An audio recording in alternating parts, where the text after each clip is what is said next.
आसिम मुनीर वो ईरान का भी भरोसा जीतने में कामयाब रहे हैं, वो अमेरिका का भी भरोसा जीतने में कामयाब रहे हैं, वो चीन का भी भरोसा जीतने में कामयाब रहे हैं। हल्के मन से, आधे मन से हमको उनकी दाद देनी पड़ेगी और मानना पड़ेगा कि जो उन्होंने किया है वो काफ़ी अनयूजुअल है और काफ़ी एक्सेप्शनल है। आसिम मुनीर वगैरह हैं, वो भारत से बात करना नहीं चाहते। वो नहीं चाहते भारत से बात करना। लोग भूल जाते हैं कि जनरल बाजवा नहीं है, ये आसिम मुनीर है। पाकिस्तान बिल्कुल मजबूत होकर उभरा है। पाकिस्तान एकदम ग्लोबल स्टेज पे, विश्व परिदृश्य पे एकदम एक ताकत बन के उभरा है। ऐसा कुछ हुआ मई 2025 में, जिसके बाद पाकिस्तान का वजन पूरी दुनिया में बहुत ज्यादा बढ़ा है। तो मुझे लगता है कि ये पाकिस्तान की कामयाबी है कि इतने सारे एग्रीमेंट वगैरह साइन करने के बाद सऊदी अरब के साथ ईरान उनको एक क्रेडिबल मीडिएटर की तरह देख पा रहा है। सिंदूर के बाद से भारत की खासी भद पिटी है मोदी के राज में। सऊदी अरब के पास जो वेस्टर्न वर्ल्ड के मॉडर्न हथियार हैं, चाहे वो F-35 हो, चाहे वो पेट्रियट्स हो, चाहे वो बाकी मिसाइल हो, वो पाकिस्तानी उनको समझ पाएंगे, ट्रेन कर पाएंगे। पाकिस्तान डिफेंस इंडस्ट्रियल पावर बन सकता है, जो कि ऑलरेडी बन रहा है। चीन उसको सबमरीन बनाने को दे रहा है AIP के साथ। हमारे पास एक भी AIP सबमरीन नहीं है। दोनों जगह पर आपकी अभी कोई हिम्मत नहीं है, कोई औकात नहीं है कि आप वहाँ पर कुछ कर पाए। भारत ने तो ईरान का कोई साथ नहीं दिया। भारत इस वक्त वेस्ट एशिया के अंदर, मिडिल ईस्ट के अंदर या दुनिया के और इलाकों के अंदर इररेलेवेंट हो गया। ये इससे बड़ी बेइज्जती भारत के लिए नहीं हो सकती। पाकिस्तान की जो मिलिट्री है वो काफ़ी प्रोफेशनल मिलिट्री है। पाकिस्तान के पास न्यूक्लियर हथियार है, जो कि किसी भी और इस्लामिक मुल्क के पास नहीं है। सऊदी अरेबिया के पास पैसा है, अथाह पैसा है। वो अपने आप में एक बहुत बड़ी पावर है, बहुत बड़ी ताकत है। तुर्की के पास बहुत सारी डिफेंस इंडस्ट्री है, उसकी डिफेंस इंडस्ट्री काफ़ी मॉडर्न है। आपको याद होगा जब F-16 अपग्रेड होने थे तो पाकिस्तान ने टर्की भेजे थे। और हमें साथ साथ ये नहीं भूलना चाहिए कि पाकिस्तान के सिर्फ यही दोस्त नहीं है, पाकिस्तान का तो अभिन्न मित्र तो चीन है। तो पाकिस्तान के लिए तो ये मजबूरी में किया हुआ समझौता नहीं है। पाकिस्तान सऊदी अरेबिया और तुर्की के ऊपर डिपेंडेंट नहीं है। पाकिस्तान शायद सऊदी अरेबिया और तुर्की ने मिलके एक नया रक्षा समझौता एक पे दस्तखत किए हैं, जो और उसकी जो मूल्य है एकदम नेटो की तरह है। और ये एक इस्लामिक नेटो की तरह उसके बारे में कहा जा रहा है। तो इसको समझने के लिए सुशांत सिंह ने कैरेबियन में एक आर्टिकल भी इस बारे में लिखा है। तो उस रोशनी में इसको बड़े समझें कि ये क्या मतलब है, ये क्या समझौता है और उसका हमारे लिए क्या मतलब है जो लोग भारत में हैं। कि ये जो पूरा मक्का, इसका नाम भी मक्का पे रखा गया, साझा रक्षा समझौता, तो इसको आप कैसे देख रहे हैं? जितनी मेरी समझ है इस समझौते के बारे में, वो ये है कि इसके बारे में बातें तो बहुत ज़्यादा बड़ी-बड़ी हो रही हैं, पर इसके जो एक्चुअल डिटेल्स हैं, वो अभी तक सामने नहीं आए हैं। भारत जैसे देश के लिए काफ़ी खतरनाक है और काफ़ी मुश्किलें पैदा कर सकता है। इसको थोड़ा-सा पीछे चलते हैं निधीश, इसको आप इस तरह से देखिए कि जैसा आपने कहा, तीनों मुल्कों की अपनी-अपनी बहुत ताकत है। पाकिस्तान की जो मिलिट्री है वो काफ़ी प्रोफेशनल मिलिट्री है। पाकिस्तान के पास न्यूक्लियर हथियार है, जो कि किसी भी और इस्लामिक मुल्क के पास नहीं है। सऊदी अरेबिया के पास पैसा है, अथाह पैसा है। सऊदी अरेबिया की जो लोकेशन है वो बहुत जियो स्ट्रैटेजिक है। सऊदी अरेबिया के पास इसी तरह तेल का भंडार है और तेल की बहुत बड़ी ताकत है। वो अपने आप में एक बहुत बड़ी पावर है, बहुत बड़ी ताकत है। टर्की के बारे में जैसा आपने कहा, नेटो का मेंबर है, पर हमें ये नहीं भूलना चाहिए कि तुर्की के पास बहुत सारी डिफेंस इंडस्ट्री है। उसकी डिफेंस इंडस्ट्री काफ़ी मॉडर्न है। आपको याद होगा जब F-16 अपग्रेड होने थे तो पाकिस्तान ने टर्की भेजे थे, या और भी कई चीज़ें हैं जो कि टर्की के अंदर बनती हैं। और हमें साथ-साथ ये नहीं भूलना चाहिए कि पाकिस्तान के सिर्फ यही दोस्त नहीं है। पाकिस्तान का तो अभिन्न मित्र तो चीन है। चीन से 80 से 82% उनका सैन्य साजो-सामान वहाँ से आ रहा है। उसके अलावा उनकी अमेरिका से भी अच्छी दोस्ती है, अमेरिका से भी कोई समस्या नहीं है। तो पाकिस्तान के लिए तो ये मजबूरी में किया हुआ समझौता नहीं है। पाकिस्तान सऊदी अरेबिया और तुर्की के ऊपर डिपेंडेंट नहीं है। पाकिस्तान शायद चीन के ऊपर ज़्यादा डिपेंडेंट है अपनी स्ट्रैटेजिक पावर के लिए और मिलिट्री पावर के लिए। तो पहली तो बात सही है कि तीनों का तारतम्य है, तीनों अलग-अलग स्ट्रेंथ अपनी लेके आते हैं। और जो तीनों नहीं लेके आते हैं, जो आपने कहा, वो क्या कॉमन एडवर्सरी क्या है? तो क्या कॉमन एडवर्सरी ईरान है? क्या कॉमन एडवर्सरी इज़राइल है? या सिर्फ एक डिटरेंस का तरीका है कि भाई ईरान को मैसेज दिया जा रहा है कि आप ज़्यादा जोर से हमला मत कीजिए? या सिर्फ एक तैयारी है कि जो पोस्ट अमेरिकन ऑर्डर है, जो मल्टीपोलैरिटी हो रही है, उसमें हम किस तरह से अपने आप को प्लेस करें और किस तरह से चेस बोर्ड बने जिससे कि हम लोग कमज़ोर होके ना उभरें? जो कि सबका मानना है कि बेसिकली एक डिटरेंस की तैयारी है कि डिटरेंस थोड़ा-सा किया जाए कि ईरान या इज़राइल कोई भी बहुत ज़्यादा हमला ना करे। और दूसरा ये है कि हम तैयार हो जाएँ कि जब अमेरिका यहाँ से बिल्कुल कमज़ोर हो गया है और सिक्योरिटी गारंटी नहीं दे पा रहा है, तो कैसे इस इलाके में हम लोग बेटर प्लेस्ड रहें, अच्छे तरीके से प्लेस्ड रहें। पर जहाँ तक आपने कहा पाकिस्तान बिल्कुल मजबूत होके उभरा है। और जैसा कि मेरा हमेशा से मानना रहा है, इसकी शुरुआत 2025 मई से होती है, जब भारत ऑपरेशन सिंदूर नाम के ऑपरेशन से पाकिस्तान पे हमला करता है। उस ऑपरेशन का जो भी नतीजा रहा हो, मिलिट्री तौर पर ब्रह्मोस मिसाइल जहाँ पर भी लगी हों, पाकिस्तान ने कितने भी भारत के हवाई जहाज़, लड़ाकू हवाई जहाज़ गिराए हों, और उसके बाद आप देखिए पाकिस्तान एकदम ग्लोबल स्टेज पे, विश्व परिदृश्य पे एकदम एक ताकत बन के उभरा है। चाहे वो उनकी ट्रंप के साथ मित्रता हो आसिम मुनीर की, चाहे जैसा कि आपने कहा आसिम मुनीर मीडिएट कर रहे हों ईरान और यूएस के बीच में, तो बहुत बड़ी बात है। चाहे उनको चीन बुलावा दे रहा हो, चाहे उनको सऊदी अरेबिया बुलावा दे रहा हो, कतार के साथ काम कर रहे हों। तो ऐसा कुछ हुआ मई 2025 में, जो कि भारत ने किया, मोदी जी ने किया, जिसके बाद पाकिस्तान का वज़न पूरी दुनिया में बहुत ज़्यादा बढ़ा है। ये जो ईरान और अमेरिका के बीच में जो समझौते की जो भूमिका में पाकिस्तान काफ़ी सक्रिय था और मुख्य भूमिका भी निभा रहा था, काफ़ी सारा श्रेय भी उनको दिया गया है इसके लिए। अब जब उनके रिश्ते सऊदी अरेबिया से उसमें, और मतलब हालांकि वो पहले से रिश्ते हैं, पर अब वो अगर उसको एक इस्लामिक नेटो की तरह उसको पेश कर रहे हैं, तो क्या उस समझौते में, जो कि कभी होगा ईरान और अमेरिका के बीच, अभी तक तो वो ठीक से लागू होता हुआ नहीं दिखलाई पड़ रहा है, तो उसमें पाकिस्तान की क्रेडिबिलिटी कैसी रह जाएगी कि जब आप उसके विरोध वाली पार्टी के हाँ, साथ आप एक समझौते में दिखलाई पड़ते हैं? और दूसरा सवाल एक ये भी था कि क्या ये नए तरह का पैटर्न है जहाँ पे लोग अमेरिका की सरपरस्ती को छोड़कर अपना कुछ एक नया, भले छोटे-छोटे स्तरों पर अ, नए तरह के समझौते या नए तरह की बिल्कुल सही कहा आपने गारंटीज़ ढूँढ निधि। रहे हैं? पहले आपका दूसरा जो आपका पॉइंट है वो बिल्कुल ठीक है। ये एक पोस्ट अमेरिकन ऑर्डर की बात हो रही है कि अमेरिका अब सिक्योरिटी प्रोवाइड नहीं कर सकता। देखिए साहब, अमेरिका के इतने जगह पर बेसेस थे, कतार में बेस थे, जॉर्डन में था, सऊदी अरेबिया में था, यूएई में था, हर जगह ईरान ने उन पे हमला किया और अमेरिका ईरान से बदला नहीं ले पाया। अमेरिका एक कोई प्रोटेक्शन प्रोवाइड नहीं कर पाया। अमेरिका के खुद के बेस हिट हुए हैं इन मुल्कों के अंदर। पहले हमेशा से ये माना जाता रहा था कि अगर अमेरिका का सैन्य बेस कहीं पर है, तो किसी और मुल्क की दुनिया में मजाल नहीं है कि वो कुछ कर पाए और वो अपने आप में एक प्रोटेक्शन। तो इसीलिए चाहे वो सऊदी अरब वहाँ पर उनके डॉलर खरीदता हो, अपने पैसे उनके पास बैंक्स में रखता हो या बहुत हथियार खरीदता हो, यूएई जो करता हो, उसका कारण यही था कि अमेरिका की एक सिक्योरिटी अम्ब्रेला हमको मिलेगी, एक सिक्योरिटी प्रोटेक्शन हमको मिलेगा। वो सिक्योरिटी प्रोटेक्शन इस ईरान के युद्ध के साथ पूरी तरह से खत्म हो गया है। और जो माहौल बन रहा है, जिस तरह का विश्व का नक्शा बन रहा है, उसके अंदर अब ये नए तरह के कई तरह के अलाइनमेंट, कई तरह के डेटरेंस, कई तरह के प्लान करने की कोशिश हो रही है, जिससे कि फिर से किसी तरह की एक बेसिक स्टेबिलिटी आए। और जब जो दूसरा जो ये now we are between orders, अभी तो हम ऑर्डर्स के बीच में हैं, जो अगला ऑर्डर आता है उसमें इन मुल्कों को लगता है कि हमारी ज़्यादा ताकत होनी चाहिए, हमारी ज़्यादा स्ट्रेंथ होनी चाहिए। देखा जाए तो हमारे यहाँ मोदी जी और जयशंकर कई सालों से मल्टीपोलैरिटी की बात करते थे, मल्टीपोलैरिटी चाहिए, मल्टीपोलैरिटी चाहिए। मल्टीपोलैरिटी साहब यही है, जिसमें हर कोई एक दूसरे को मारेगा, हर कोई एक दूसरे के साथ जाएगा, ये मल्टीपोलैरिटी हमारे यहाँ चाह रहे थे। जब ये बोलते थे कि बार-बार मल्टीपोलैरिटी, मल्टीपोलैरिटी का मतलब तो यही है कि साहब हर कोई पोल है, जिसका जहाँ मन किया वो जुड़ गया और हट गया।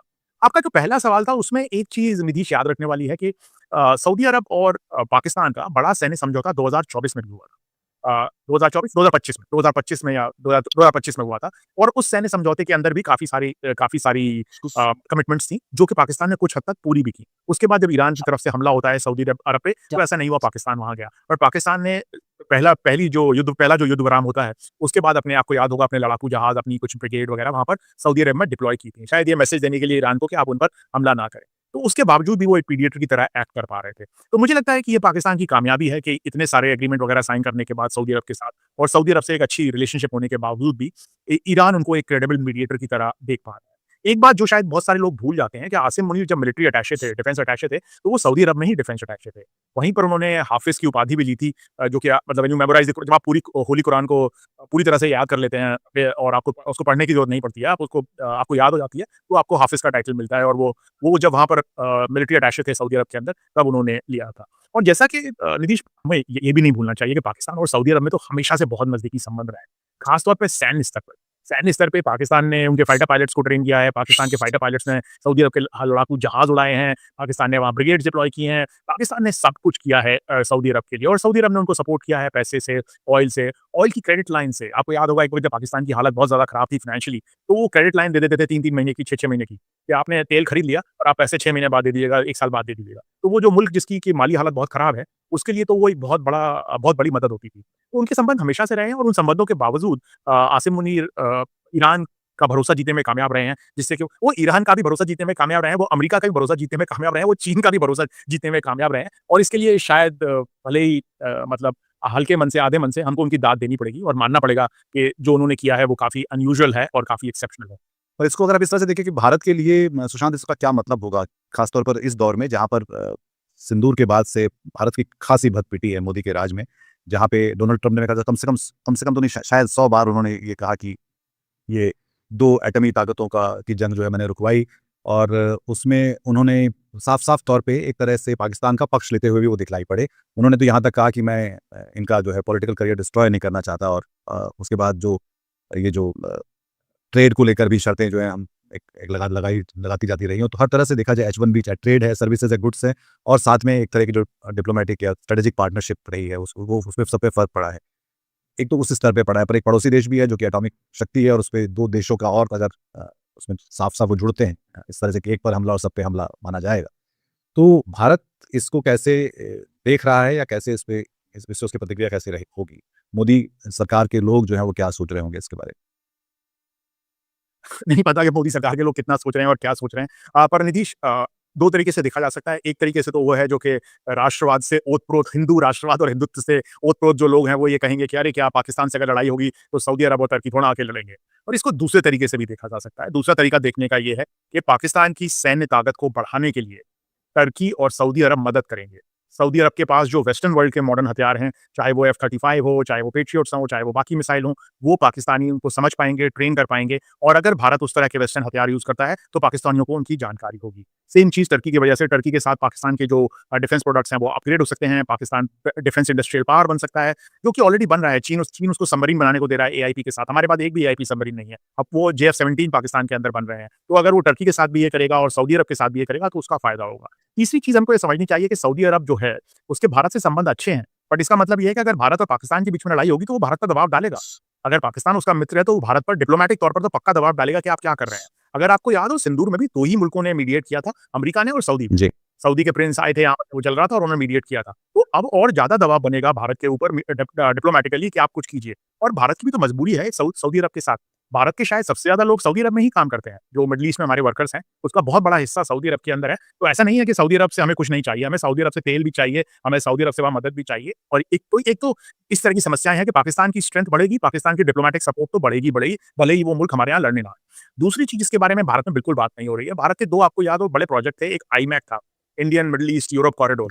वो तो नहीं हो सकता है, वो तो सऊदी अरब के थ्रू जा रहा था। वो प्रोजेक्ट तो अब उसकी तो कोई शुरुआत होना ही इम्पॉसिबल है, क्योंकि वो तो सऊदी अरब के थ्रू जा रहा था और स्ट्रेट ऑफ हॉर्मुज़ को टच करता हुआ जा रहा था। दोनों जगह पर आपकी अभी कोई हिम्मत नहीं है, कोई औकात नहीं है कि आप वहाँ पर कुछ कर पाएँ। तीसरी जो हमारी चीज़ थी, जो हमारा दूसरा जो था क्वाड जिसको बोल रहे थे लोग, दूसरे तरह का क्वाड I2U2। अब तो I2U2 होता नहीं दिख रहा है। India, Israel, United Arab Emirates और यूनाइटेड स्टेट्स। अब तो वो I2U2 हवा में है। इसके बारे में बहुत बात हुई, कहा कि साहब देखिए हमारे ईस्ट में क्वाड है, ऑस्ट्रेलिया, जापान, यूएस और इंडिया का और हमारे वेस्ट में क्वाड है, इंडिया, यूएई, इज़राइल और यूएस का। और अब तो वो दोनों प्रोजेक्ट जो हैं वो पूरी तरह से बहुत मुश्किल है उनके अंदर कुछ होना। आईमैक तो बिल्कुल कोई चांस ही नहीं है आईमैक के स्टार्ट होने का, आईमैक के कुछ भी होने का। और इसको अगर आप थोड़ा पीछे हट के देखेंगे तो इसकी बड़ी वजह है भारत ने किन ताकतों का समर्थन किया है पिछले कुछ वर्षों में मोदी सरकार ने मिडल ईस्ट के अंदर, मध्य पूर्व के अंदर। इज़राइल का भारत पूरी तरह से इज़राइल के साथ रहा है। चाहे गाज़ा पे जो हमला हुआ हो, चाहे लेबनान पे कुछ हो रहा हो, चाहे इज़राइल ने ईरान पे अटैक किया हो, भारत ने तो ईरान का कोई साथ नहीं दिया। और दूसरा भारत ने जिसका मदद की है वो या साथ दिया है वो यूएई है। तो संयुक्त अरब अमीरात का साथ दिया है। इनके अलावा किसी और का साथ नहीं दिया है और भारत ने पूरी तरह से दर्शाया है कि हम इनके साथ हैं।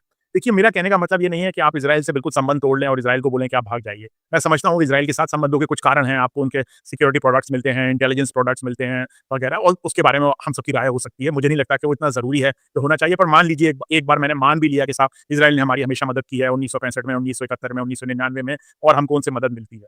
पर इसका अर्थ ये तो नहीं हो सकता आप ईरान को बिल्कुल त्याग दें।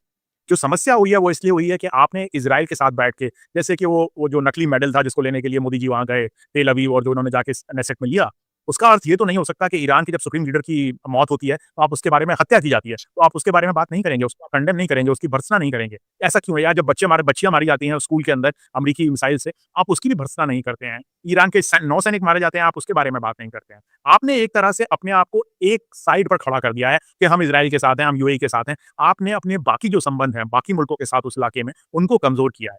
और इसका नतीजा क्या हुआ है, जैसा आपने नीतीश कहा, इसका नतीजा ये हुआ है, एक तो होता है कि आप एब्सेंट हैं किसी जगह से, आप मौजूद नहीं हैं। दूसरा है कि आप इर्रेलेवेंट हैं। भारत इस वक़्त वेस्ट एशिया के अंदर, मिडल ईस्ट के अंदर या दुनिया के और इलाकों के अंदर इर्रेलेवेंट हो गया है। ये इससे बड़ी बेइज़्ज़ती भारत के लिए नहीं हो सकती। एक तो है कि आप डेलिबरेटली चूज़ करते हैं कि मैं एब्सेंट रह रहा हूँ, मैं यहाँ पर मुझे नहीं फँसना है, मैं यहाँ से बाहर रहना चाहता हूँ। वो नहीं है। मोदी जी और जयशंकर और डोवल चाहते हैं, वो बार-बार सऊदी अरब भी जाएँगे, यूएई भी जाएँगे, इज़राइल से भी बात करेंगे, ईरान को भी, वो चाहते हैं कि उनके ऊपर लाइमलाइट आए और हम कुछ कर पाएँ। पर आपकी इतनी खराब हालत है इस वक़्त कि आप एब्सेंट ही नहीं, इर्रेलेवेंट हैं। और मुझे लगता है भारतीयों को इस बात का इल्म होना चाहिए कि इस वक़्त की भारत सरकार ने भारत को वहाँ लाकर खड़ा कर दिया है, जहाँ पर कि हम इतने बड़े ज़रूरी इलाके में, जो कि भारत से बिल्कुल जुड़ा हुआ है, बहुत ही नज़दीक है, वहाँ पर हम पूरी तरह से इर्रेलेवेंट हो गए हैं। नीतीश, इससे पहले एक और चीज़ कहूँगा जो आपने सवाल कहा था अमेरिका का और भारत का। उसमें मेरी हमेशा से राय रही है कि देखिए अमेरिका और भारत के जो पिछले 25 साल के संबंध थे, वो 3 पिलर्स पे टिके हुए थे, 3 खंभों पर टिके हुए थे।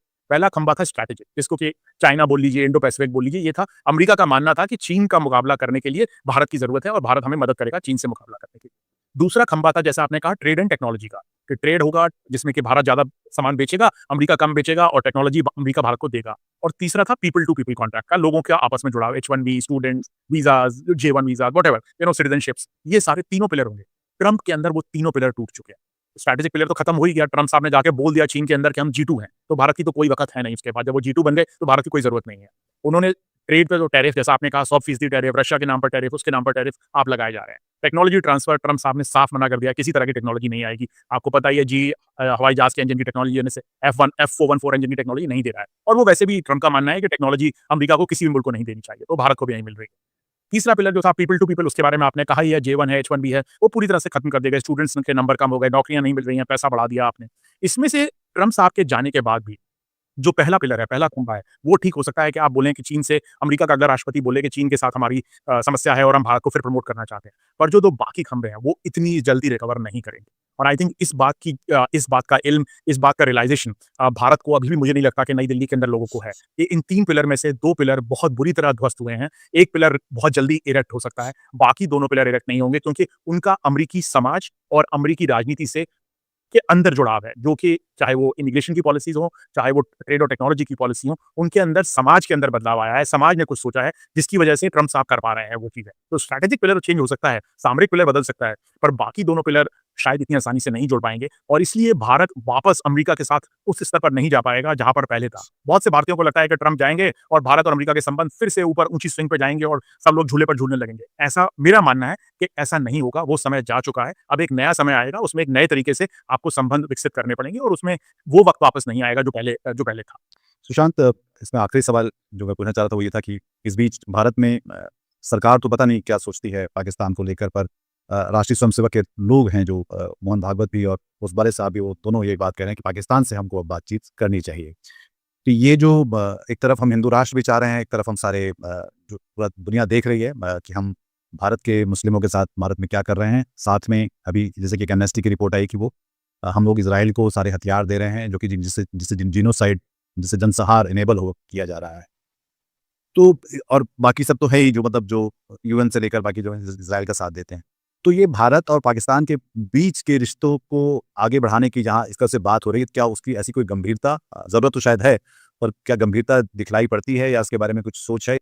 मुझे लगता है कि नीतीश जो आरएसएस के जो पदाधिकारियों ने जो बात की पाकिस्तान के साथ पीपल टू पीपल कॉन्टैक्ट की, अगर आप देखें तो उन्होंने पीपल टू पीपल कॉन्टैक्ट की बात की, उन्होंने स्टेट या एस्टैब्लिशमेंट टू एस्टैब्लिशमेंट की बात नहीं की। और मुझे लगता है वो बात इसलिए आई है कि वो आजकल आरएसएस अमेरिका के अंदर और वेस्टर्न कंट्रीज़ के अंदर अपनी इमेज सुधारने में लगा हुआ है। आपको याद हो ये बात होसबले साहब वाली इमीडिएटली उसके बाद आई थी जब ये लोग हडसन इंस्टीट्यूट में गए थे, जहाँ पर इन्होंने कहा कि देखिए साहब हम तो ऐसे ऑर्गेनाइजेशन, हम कोई कू क्लक्स क्लैन की तरह नहीं है और हम एंटी मुस्लिम नहीं है और हम मिलिशिया नहीं है और हम ये नहीं है, हम वो नहीं है। जबकि उनका पूरा ट्रैक रिकॉर्ड दर्शाता है कि वो वही हैं जो वो वहाँ मना करने की कोशिश कर रहे थे। तो जो ये पाकिस्तान के ऊपर जो बात हुई है और जो स्टेटमेंट आए हैं, उसको हमको बहुत ज़्यादा सरकार की तरफ से आई हुए स्टेटमेंट या बहुत ज़्यादा गंभीरता से नहीं लेना चाहिए। हमको उसको सिर्फ ये आरएसएस की अपनी इमेज बिल्डिंग की तरह देखना चाहिए। पाकिस्तान के अंदर भी जब ये स्टेटमेंट आए तो थोड़ी इन पर चर्चा ज़रूर हुई, बातचीत ज़रूर हुई। मैंने भी कुछ लोगों से पूछा कि भाई किस तरह से आप देख रहे हैं? पर वहाँ पर जो सरकार है, जो आपने कहा जिनके पास ताकत है, जो फ़ौज है, जो सेना है, असीम मुनीर वगैरह हैं, वो भारत से बात करना नहीं चाहते। वो नहीं चाहते भारत से बात करना। लोग भूल जाते हैं कि जनरल बाजवा नहीं है, ये आसिम मुनीर हैं और इनका नज़रिया ऑप सिंदूर के बाद बिल्कुल दूसरे तरीके का है देखने का।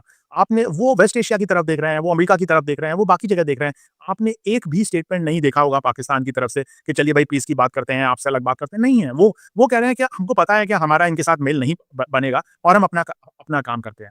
जहाँ तक बात करने की बात है, देखिए आपको बात तो पाकिस्तान में सबसे करनी पड़ेगी। आपको बिज़नेस टाइज़ डेवलप करनी चाहिए, आपको people to people ties develop करनी चाहिए, जिससे कि ट्रस्ट रीबिल्ड हो। आपको टूरिज़्म अलाउ करना चाहिए, आपको रिलीजियस टूरिज़्म अलाउ करना चाहिए, मिलिट्री से बात करनी चाहिए, पॉलिटिकल लीडरशिप से बात करनी चाहिए, बाकी पॉलिटिकल पार्टी से बात करनी चाहिए। पर हम तो साहब करतार साहिब गुरुद्वारे में नहीं जाने दे रहे हैं लोगों को। हम तो बिल्कुल ही हमने बैन कर रखा है, हर तरह से रोका बिल्कुल। हुआ है। और मुझे लगता है उसके पीछे एक आरएसएस का वर्ल्ड व्यू है, एक बहुत बड़ा कारण है। वो नहीं चाहते कि नीतीश, मेरे जैसे लोग, आप जैसे लोग और जो बाकी लोग हैं, पाकिस्तानियों को इंसानों की तरह देखें। कि पाकिस्तान भी वही हमारी तरह इंसान है, उनके यहाँ भी वही समस्याएँ हैं, उनके यहाँ भी वही लोग दो वक़्त की रोटी नहीं कमा पा रहे हैं, उनके यहाँ भी बच्चे हैं, पढ़ नहीं रहे हैं, बच्चे माँ-बाप से बदतमीज़ी कर रहे हैं या बच्चों को नौकरी नहीं मिल रही है। सेम समस्याएँ हैं, सेम प्रॉब्लम्स हैं। ये नहीं है कि वो हर वक़्त भारत के खिलाफ प्लान कर रहे हैं कि बस हर पाकिस्तानी ये चाहता है कि भारत के ऊपर बम गिर जाए और टेरर अटैक हो जाए और वो कोई रैबिड इस्लामिस्ट हर व्यक्ति है, ऐसा नहीं है। जब आप तो बेसिकली ये डिनाई करने की कोशिश है कि आप इंसानों की तरह ना देखें पाकिस्तानियों को, आप कोक स्टूडियो ना देखें, बिल्कुल। आप पाकिस्तानी ब्लॉगर को ना क्रिकेट सुनें, ना खेलें उनके पाकिस्तानी साथ। कल्चरल चीज़ों को ना देखें। क्रिकेट ना खेलें, आप बिल्कुल उनको डिमोनाइज़ कर दें, जिससे कि आपके लिए बहुत देन आसान हो जाता है, जो हिंदुत्व का आइडिया है, नेशनलिज़्म का, उसको प्रमोट करना, उस सुप्रीमेसी को प्रमोट करना। तो इसलिए मुझे लगता है कि पीपल टू पीपल कॉन्टैक्ट इस सरकार के राज में होना बहुत ही ज़्यादा मुश्किल है, अनलेस कि इतना ज़्यादा दबाव अमेरिका से या विदेशी मुल्कों से आए। क्योंकि जैसा कि आपने देखा है, अमेरिका से ज़रा-सा दबाव आता है, तो मोदी जी एकदम झुक जाते हैं। जैसा मैं कहता हूँ अंग्रेज़ी में जो कहते हैं कि when the US says jump, mister Modi's answer is how high. तो वो मतलब ये हालत है इनकी। तो इस हालत में आपको पता है कि अगर विदेश से दबाव आएगा, पश्चिम से दबाव आएगा, अमेरिका से दबाव आएगा तो कुछ भी कर लेंगे ये लोग। अदरवाइज़ अपनी तरफ से अगर ये अपनी आइडियोलॉजी जो इनकी है उस आइडियोलॉजी से अगर कमिटेड रहे तो मुझे नहीं लगता कि पाकिस्तान के साथ इस तरह का पीपल टू पीपल कॉन्टैक्ट होने की कोशिश रहेगी। जी।